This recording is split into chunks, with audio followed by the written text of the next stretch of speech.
জীৱ জন্তুৰ মাজত যি সম্পৰ্ক সেই সম্পৰ্ক কিন্তু এই গাঁওখনত আহিলে দেখিবলৈ পোৱা যায়। ময়ো চেষ্টা কৰিম ইতিমধ্যে বগীক মাতিবলৈ। বাইদেউ আপোনাৰ ওচৰত কল এটা আছে নেকি মোক দিয়কচোন। মই হয় এই আমি দেখুৱাইছো মোৰ হাততো কল এটা আছে আৰু যদি বগী আহে তেনেহলে মই কলটো দিবলৈ যত্ন কৰিম।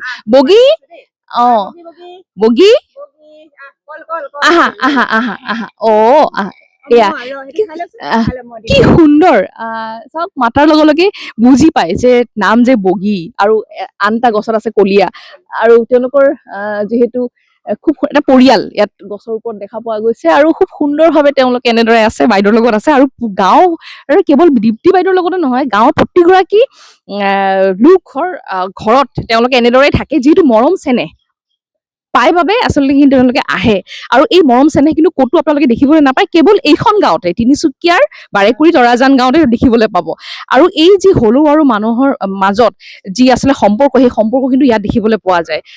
মই দেখুৱাম পুনৰবাৰ ইমান সুন্দৰ এটা দৃশ্য ইতিমধ্যে এনেদৰে বগী কলিয়াৰ যি পৰিয়ালটো ইয়াত আছে আৰু এনেদৰে তেওঁলোকে কিন্তু গাঁওবাসীৰ লগতে আৰু এটা পৰিয়ালে নহয় কেইবাটাও পৰিয়াল আছে। বাইদেউ কেইটা পৰিয়াল আছে গম পাই নেকি? পৰিয়াল মানে আমাৰ বাৰেকুৰিত 5টা পৰিয়াল আছে। তাৰপৰা আমাৰ বাৰেকুৰিত আমাৰ তৰাজান গাঁওখনো পৰে। আমাৰ ইয়াত তাৰমানে এটা পৰিয়াল আছে আৰু বিভিন্ন স্থানত তেওঁলোকে ঘূৰি ফুৰে ঘূৰি ফুৰে আমাৰ এই সেইখিনি 3খন গাঁৱতে ঘূৰে দেই।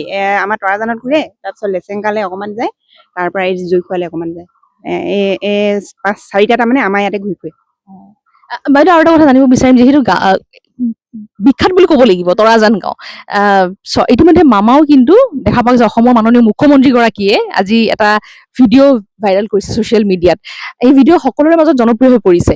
তাৰ আগতে যিহেতু প্ৰধানমন্ত্ৰীগৰাকীয়ে ভিডিঅ' এটা ভাইৰেল কৰিছিলে মন কী বাত অনুষ্ঠানত কৈছিলে এই বাৰেকুৰি গাঁওখনৰ কথা আৰু মামাই যিহেতু এই আৰু এটা ভিডিঅ' শ্বেয়াৰ কৰিছে দুদিন আগতে তাৰপিছত দেখা পোৱা গৈছে সকলোৰে মাজত পুনৰ চৰ্চা লাভ কৰিছে।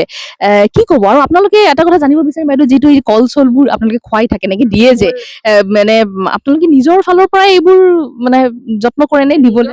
এইখিনি নিজৰ ফালৰ পৰা ঘৰত আমাৰ কল লগাই থৈছো, ঘৰৰ কল পকোৱাও।